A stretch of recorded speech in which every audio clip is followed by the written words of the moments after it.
అందరికీ నమస్కారం. ఈ ఏప్రిల్ నెలలో మీనరాశి వారికి ఎలా ఉంటుందో తెలుసుకోబోతున్నాం.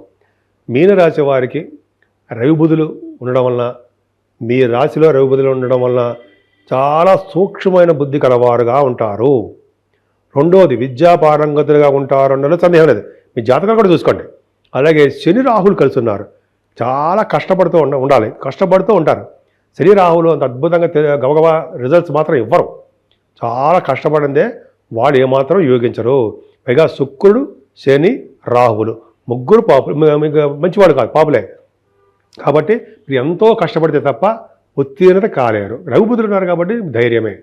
కాకపోతే ఏంటంటే మీకు నిరంతరము కష్టపడే తత్వాన్ని, కష్టపడి పైకి వచ్చే స్వభావాన్ని శనైశ్వరుడు ఒక్కడే ఇస్తాడు.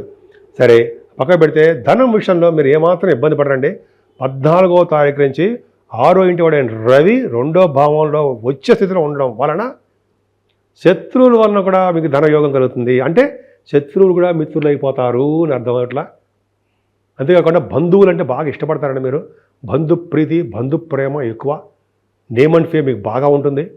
కంఠధ్వని, ముఖవర్చస్సు, అనర్గళంగా మాట్లాడే శక్తి సూర్యభగవాన్ ఇవ్వాల. పైగా ఐశ్వర్య ప్రదాత అంటాం కదా, ఐశ్వర్య ప్రదాత అయిన రవి సూర్యభగవానుడు ద్వితీయ భావంలో ఉన్నాడు కదండి. ఇంకేలా మనకి బ్రహ్మాండం. సరే అది పక్క పెడితే విద్యలో కూడా ఎటువంటి ఆటంకాలు కలగకుండా అద్భుతమైన ఫలితాలు కలుగుతాయి. ఇప్పుడు గురుడు గురించి చెప్పుకుందాం అండి. మీనరాశి వాళ్ళకి బలము, బలగము అని ఎవరయ్యి అంటే 3వ భావంలో ఉన్న గురుడు ఒక్కడే అత్యంత బలమైన. మీ రాశికి బలమైన వాడు గురుడు ఒక్కడే 3వ భావంలో ఉండడం వలన. ఏ లగ్నానికి చూసుకోండి, లగ్నాధిపతి 3వ భావంలో ఉంటే అంటే ఆ జాతకుడికి, ఆ జాతకురాలకి బలమైన వాడు అంటే ఆ 3వ భావంలో ఉన్నటువంటి లగ్నాధిపతి అది అంటే కంటికి రెప్పలా కాపాడుతూ ఎటువంటి కష్టాలు లేకుండా కాపాడేవాడు మీకు గురుడే. 3వ భావంలో ఉన్నాడు కదా, పర్ఫెక్ట్గా ఉన్నాడు, చాలా బాగున్నాడు. పైగా లగ్న 4వ భావాధిపతి కూడా రవి బుధులు బాగున్నారు. 4వ భావంలో అంటే 4థాధిపతి రాశిలో ఉండడం వల్ల చదువు బాగా వస్తుందండి. విద్యలో ఎటువంటి ఆటంకాలు కలగకుండా బాగుంటుంది. మీ తల్లిగారి యొక్క ప్రేమ, అభిమానాలు మీరు బాగా నిండుగా ఉంటాయి. తల్లిగారికి ఆరోగ్య పరిస్థితి, ఆర్థిక పరిస్థితి కూడా నెమ్మదిగా ఇంప్రూవ్ అయిపోతూనే ఉంటుంది. అంతేకాకుండా విద్యార్థులకి చెప్పినట్టు విద్యార్థులకి ఎటువంటి ఆటంకాలు ఉండవండి. వాహనాలు, గృహ సౌఖ్యము, వాహన సౌఖ్యము, భూ సౌఖ్యము ఎంత బాగుంది మీకు, బ్రహ్మాండంగా లేదా? చాలా బాగుంది. సంగీతంలో కూడా మీరు దిట్ట, అద్భుతంగా వాయిస్తారు మీరు.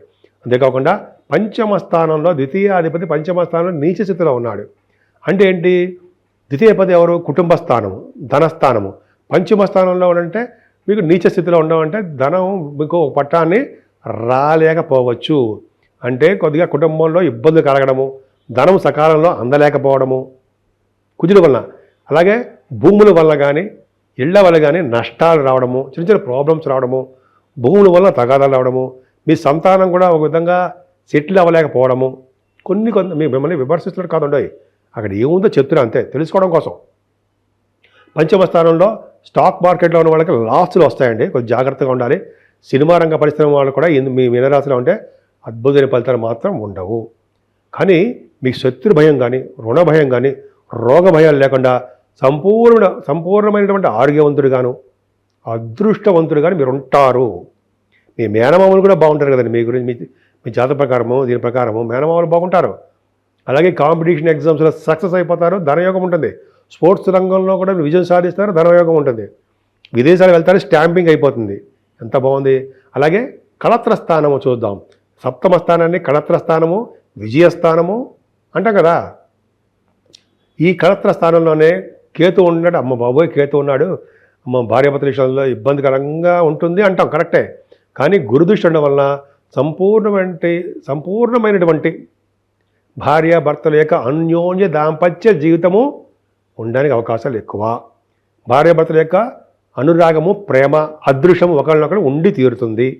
అవునా కాదంటారా? ఖచ్చితంగా బాగుంటుంది. అంతేకాదనకుండా మీరు బిజినెస్లో బాగా విస్తరిస్తారని, బిజినెస్ బాగా డెవలప్ చేసుకుంటారు, భాగస్వాములు కూడా చేర్చుకుంటారు, డెవలప్ అయిపోతారు. ఇంకా చెప్పాలంటే వ్యాపార విస్తరణతో పాటు బంగారు ఆభరణాలు, విదేశ ప్రయాణాలు, విహార యాత్రలు చేసుకుంటారు. అంతేకాకుండా మీకు సంపూర్ణమైన ఆరోగ్యంగా ఉండడానికి అవకాశాలు ఎక్కువ. అష్టమ స్థానం బాగుంది, కుజుడు చూస్తున్నాడు కాబట్టి తలవంతరంకి వచ్చే ధనయోగము, భూయోగము మీకు ఎక్కువ ఉన్నాయి. అంతేకాకుండా భాగ్యస్థానం గురించి చెప్పుకుందామండి. పర్ఫెక్ట్గా భాగ్యం బాగుంది అంటే మీరు చేస్తున్న వ్యాపారాభివృద్ధి ఖచ్చితంగా బాగుంటుంది. అంటే రియల్ ఎస్టేట్ రంగం అవ్వచ్చు, బ్యాంకింగ్ రంగం అవ్వచ్చు, ఎడ్యుకేషన్ సంస్థ రంగం అవ్వచ్చు, ఫుడ్ బిజినెస్ అవ్వచ్చు, వస్త్ర పరిశ్రమలు అవ్వచ్చు, స్టేషనరీ బిజినెస్ అవ్వచ్చు, లేకపోతే ఫార్మా రంగం, ఆటోమొబైల్ రంగం, సిమెంట్ పరిశ్రమలు. ఈ రంగాల్లో మీకు గురు ప్రభావం ఉండడం వల్ల మీ ఉద్యోగం ఏ చిన్న బిజినెస్ చేసినా బిజినెస్ రాణిస్తారు. బిజినెస్లో రాణించడం కాకుండా ధనయోగం ఉంటుంది. చదువు రీత్యా అంటే ఉన్నతమైన విద్య రీత్యా, ఉన్నతమైన విద్య కోసము విదేశాలు వెళ్తారు, వ్యాపారాల కోసం విదేశాలు వెళ్తారు, మీ పర్సనల్ రీత్యా విదేశాలు వెళ్తారు. అలాగే గురువు గారిని, పీఠాధిపతులు కలుస్తారు, పాదపూజ చేసుకుంటారు. అలాగే తీర్థయాత్రలు చేయడము, అక్కడ గురువుగారిని సందర్శించడము, గురువుగారితో పాటు వెళ్ళడము, అలాగే కాశీ వంటి క్షేత్ర దర్శనాలు, అమ్మవారి పీఠాలు దర్శించుకోవడాలు, ఇవన్నీ భాగ్యం కదండి. అదృష్టం ఉండే తప్ప ఇవన్నీ ఏం జరగవు. అదృష్టం ఉంది. నాన్నగారి యొక్క ఆర్థిక పరిస్థితి, ఆరోగ్య పరిస్థితి మెరుగైపోతూ ఉంటుంది. అద్భుతం. సరే, మరి ఉద్యోగం పరంగా ఎలా ఉంటుంది? ఉద్యోగం పరంగా చాలా కష్టపడాలండి. మీరు కష్టపడందే మీరు ఉద్యోగంలో ప్రావీణ్యత, గుర్తింపు లభించదు. ఎందుకంటే 10th హౌస్ని శని చూడడమే కారణము. అంతేకాకుండా ఉద్యోగాలు కూడా కొత్త ఉద్యోగాల కోసం ప్రయత్నాలు చేసే వాళ్ళకి ఉద్యోగాలు ఆలస్యంగా వస్తాయి, రాకుండా ఉండవు. ఉద్యోగాలు వస్తాయి, ఆలస్యము. మరీ ముఖ్యంగా చెప్పవలసిన అంశం ఏంటంటే సాఫ్ట్వేర్ రంగ ఉద్యోగస్తులకి చాలా కష్టపడండి. వాళ్ళు కష్టపడందే ఉద్యోగాల్లో నిలదొక్కడం చాలా కష్టము. గవర్నమెంట్ ప్రొఫెషన్లో ఉన్న వాళ్ళకి, మిగతా ఆర్గనైజేషన్ పనిచేసే వాళ్ళకి కష్టపడాలి. మీ ప్రమోషన్స్ రావాలన్నా కష్టపడాలి. ఎందుకంటే ఆగిపోతుంటాయి, ప్రమోషన్స్ కూడా ఆగిపోతుంటాయి. ఆగిపోవడం ఒకటి, మీరు ఉన్న చోటు నుంచి కొద్దిగా దూర ప్రాంతాలు వెళ్ళడానికి కూడా అవకాశాలు ఉంటాయి, ట్రాన్స్ఫర్స్ అవకాశం ఉంది. కానీ బిజినెస్లో మాత్రం మీరు బాగా స్ట్రాంగ్ పర్సనాలిటీ. మీరు లాభస్థానాన్ని కూడా గురుడు చూస్తున్నాడు కదండి. లాభస్థానం గురుడు చూడడం వల్ల ఇందులో చెప్పిన బిజినెస్లు అన్నీ కూడా మీరు రాణిస్తారు. బిజినెస్లో ఏమాత్రం తగ్గరు. బిజినెస్లో రాణించడము, ఉన్నతంగా డబ్బులు సంపాదించడము జరుగుతుంది. మీకన్నా పెద్దవాళ్ళు, అన్నయ్య కానీ అక్కయ్య కానీ ఉంటే వాళ్ళకి సర్వ సౌఖ్యము కలుగుతాయి. కంటిన్యూస్ ఫ్లో ఆఫ్ మనీ, తరగని సంపదలు అంటాం కదా, అందరికీ కాదండి. వాళ్ళ జాతకాల రీచి ఆధారపడి ఉంటుంది. 11వ భావం గురించి చెప్తున్నాం కాబట్టి తరగని సంపదలు ఉంటాయి. దైవ దర్శనాలు చేసుకుంటారు, మీకు సన్మానాలు కూడా జరుగుతాయి, విదేశీ పర్యటన ఉంటుంది. ధనాన్ని గుడులకి, గోపురాలకి, అన్నదానాలకి, ధ్వజస్తంభాలకి ఇలాగ ఉంటుంది కదా, మంచి మంచి వాటికి మీరు ధనాన్ని ఖర్చు చేయడానికి అవకాశాలు ఎక్కువ. ముఖ్యంగా అన్నదానానికి, వస్త్రాలకి మీరు డబ్బులు బాగా ఖర్చు పెడుతుంటారు. అద్భుతం. ఎదుటి వాళ్ళకి హెల్ప్ చేసే తత్వంలో ఉంటారు. ఎదుటి వాళ్ళకి ధనాన్ని సమకూర్చే పద్ధతిలో మీరు ఉంటారు. ఒక కుటుంబాన్ని కూడా పోషించే స్థితిలో మీరు ఉంటారు. అంత అద్భుతమైన ఫలితాలు మీ మీనరాశి వాళ్ళకి ఉన్నాయండి. మిమ్మల్ని శని ఉన్నాడు, రాహు ఉన్నాడు, ఇంకేం లేదు బాబోయ్ అని భయపెట్టడం కన్నా ఇలా చెప్పడం మిన్న ఖచ్చితంగా బాగుంది. నేనే సరదా కోసం చెప్పట్లేదు, అక్కడ ఏముందో ఫలితాలు అవే చెప్తున్నాను నేను. సో ఈ విధంగా మీనరాశి వాళ్ళకి చాలా బాగుందండి. చాలా బాగుందంటే పర్వాలేదు, ఇబ్బంది పడాల్సిన అవసరం లేదు. మీరు మీనరాశి వాళ్ళు ముఖ్యంగా పూజించవలసిన దేవుణ్ణి ఎవరో చెప్పుకుందండి, సుబ్రహ్మణ్యేశ్వర స్వామి.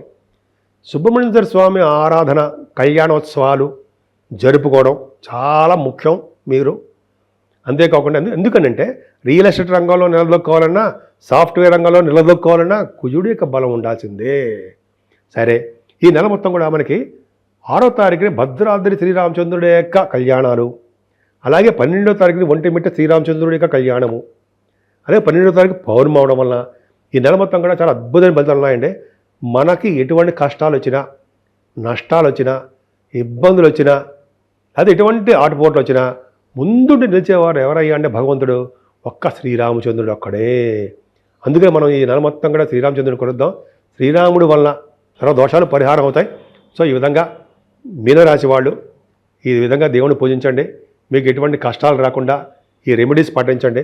కష్టాలు రాకుండా అన్ని రంగాల్లోనూ మీరు ముందంజలో ఉండాలని, ముఖ్యంగా మీ ప్రొఫెషన్లోనూ, మీ భార్యాభర్తల యొక్క అనురాగంలోనూ, మీ పిల్లా పాపలతోటి సర్వ సౌఖ్యంగా శుభాలు కలగాలని నేను మరీ కోరుకుంటున్నాను.